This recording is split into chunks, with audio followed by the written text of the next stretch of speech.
L'arthrose survient lorsque le cartilage protecteur d'une articulation commence à se décomposer et ne facilite plus un mouvement fluide entre les os, ce qui peut éventuellement entraîner un gonflement et une douleur de l'articulation. Lorsque cette condition se développe dans la colonne cervicale, on parle d'arthrose cervicale. Parfois, une confusion est créée lorsque des termes généraux sont utilisés de manière interchangeable pour désigner l'arthrose cervicale, y compris l'arthrose cervicale, la maladie articulaire dégénérative ou simplement l'arthrite du cou. Sur ce site, l'arthrose cervicale est le terme qui décrit spécifiquement la dégénérescence des articulations facétaires de la colonne cervicale.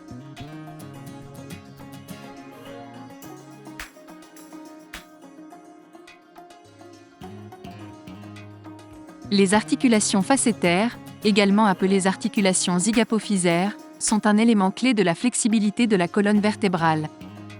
Deux petites articulations facétaires sont situées à l'arrière de chaque niveau vertébral, une à droite et une à gauche, permettant un mouvement limité vers l'avant, l'arrière et la torsion. Dans la colonne cervicale, ces articulations sont appelées articulations à facettes cervicales. Une facette articulaire est composée de cartilage dur mais lisse sur les surfaces articulaires supérieures et inférieures pour protéger la partie arrière des os vertébraux. L'articulation est enfermée dans une capsule protectrice, et à l'intérieur de cette capsule se trouve du liquide synovial qui assure la lubrification pour des mouvements fluides. Lorsque le cartilage commence à s'user, l'os commence à frotter contre l'os, ce qui peut faciliter une croissance osseuse excessive, connue sous le nom d'éperon osseux ou ostéophyte. Le frottement des os contre les os peut provoquer une inflammation et des douleurs. De plus, des fragments d'os et de cartilage peuvent se détacher et commencer à flotter dans le liquide synovial de la capsule articulaire, ce qui peut entraîner davantage d'inflammation et d'inconfort.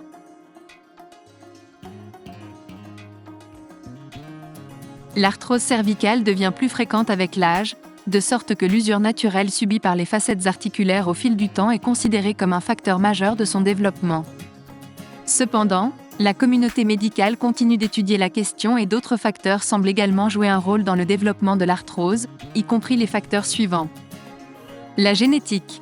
Certaines preuves suggèrent que l'arthrose peut être héréditaire, ce qui indiquerait que certaines personnes sont génétiquement prédisposées à avoir un cartilage qui se décompose plus tôt. Blessure. Si l'articulation est blessée, comme une déchirure du cartilage et de la capsule articulaire protectrice, l'articulation peut devenir plus enflammée et le cartilage peut s'user plus tôt. Les blessures articulaires peuvent survenir de différentes manières, comme lors d'une chute ou lors de la pratique d'un sport. Profession. Certaines professions, telles que les travaux qui impliquent de nombreux mouvements répétitifs ou le levage de charges lourdes comme la construction, peuvent exercer plus de pression sur la colonne cervicale. L'estère. Les personnes en surpoids ont tendance à développer plus tôt de l'arthrose, y compris au niveau du cou. Plus de poids signifie plus de stress sur les articulations, mais une autre possibilité pourrait être que les personnes en surpoids subissent une inflammation plus dommageable. Actuellement, la littérature médicale dispose de données limitées sur la question de savoir si le tabagisme contribue ou non à l'arthrose de la colonne vertébrale. Cependant, le tabagisme a été associé à l'augmentation des douleurs au cou en général.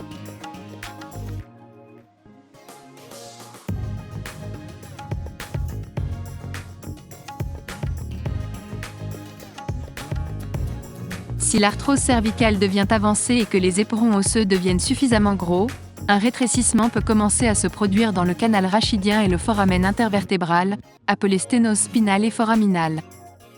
Lorsque ces espaces commencent à se rétrécir, la moelle épinière ou une racine nerveuse cervicale peut se comprimer.